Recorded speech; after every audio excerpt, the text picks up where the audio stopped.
सकते हैं। मैं सभी मेंबर्स को इस जगह के बारे में इन्फॉर्म कर दूंगी। बाकी इस जगह तुम मीडिया वालों से भी बचकर सुकून से रह पाओगे। अभिनव ने अलायना की बात पर सिर हिलाया और फिर अपनी घड़ी को देखते हुए कहा, मोंटी भी 1 घंटे में डिस्चार्ज होने वाला है। मैं घर पर डॉक्यूमेंट्स का काम खत्म कर हॉस्पिटल के लिए निकलने ही वाला था, लेकिन फिर तुमने मुझे बुला लिया। खैर, अब मैं निकलता हूँ और उसे लेकर आता हूँ।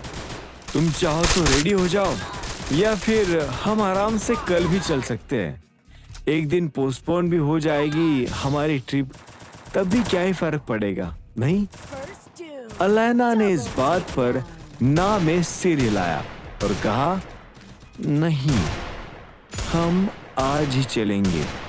तुम मोंटी को लेकर आओ, तब तक मैं शॉर लेकर रेडी हो जाती हूँ।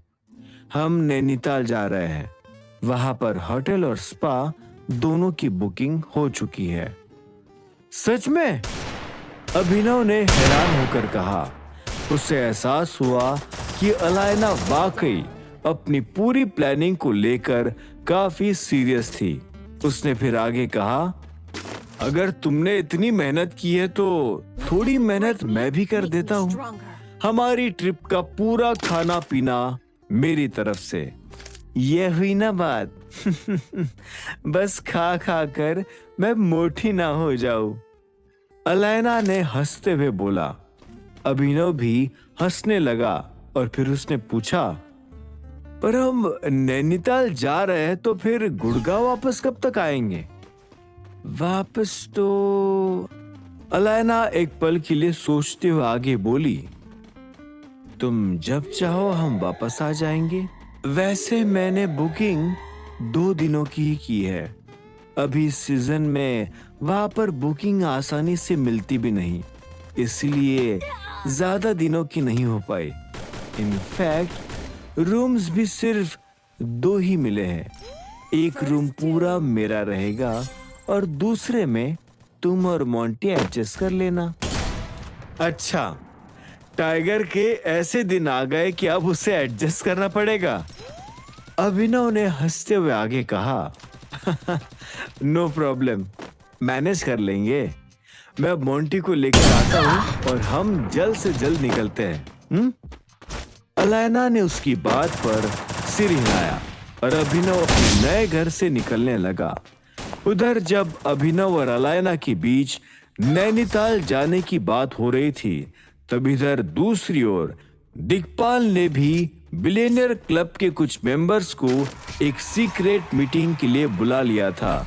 उस रूम में फिलहाल क्लब के सभी मेंबर्स थे, सिवाय अकरम और अभिनव के। उन दोनों के अलावा कुछ लोग आने में लेट भी हो गए थे।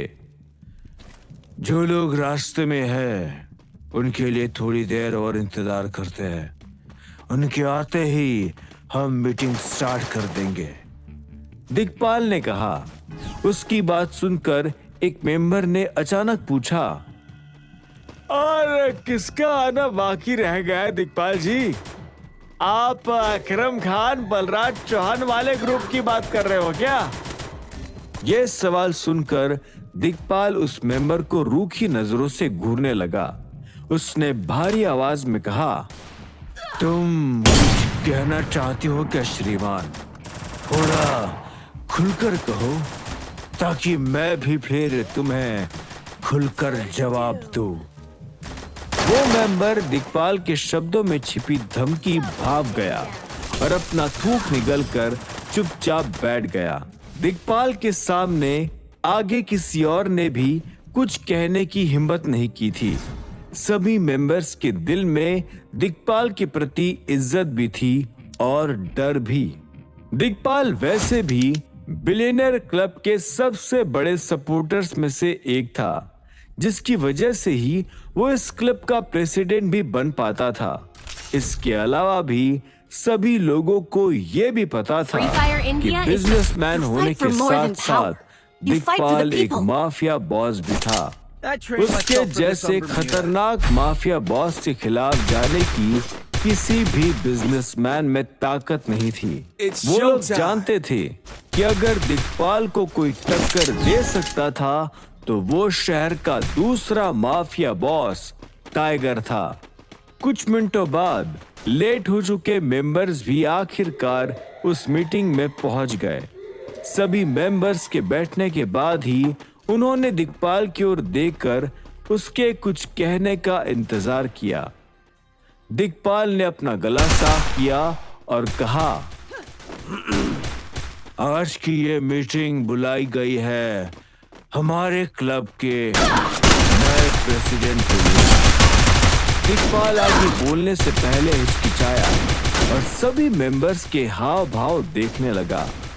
जब उसके मीटिंग के टॉपिक पर किसी ने भी टिप्पणी नहीं की, उसके बाद ही दिक्पाल ने आगे कहा, और सबसे पहले तो मैं आप लोगों से ये पूछना चाहूंगा कि उस लड़के को किस बेसिस पर इस क्लब का प्रेसिडेंट बनाया गया है। पिछले कई सालों से इस क्लब को मैं ही फंड करते आ रहा हूँ। मैंने ही इसे एक छोटे मोटे ग्रुप से आज इतनी बड़ी ऑर्गेनाइजेशन बनाई है, तो फिर टाइगर का इस क्लब से क्या लेना देना है। दिक्पाल की बात पर क्लब के एक मेंबर ने हताशा भरी सांस ली और कहा, माफ करना पर मुझे नहीं लगता ये टॉपिक डिस्कस करने लायक है। लायक क्यों नहीं है? अगर लायक नहीं है तो आप मुझे वो सारे पैसे वापस दे दो जो मैंने इस क्लब की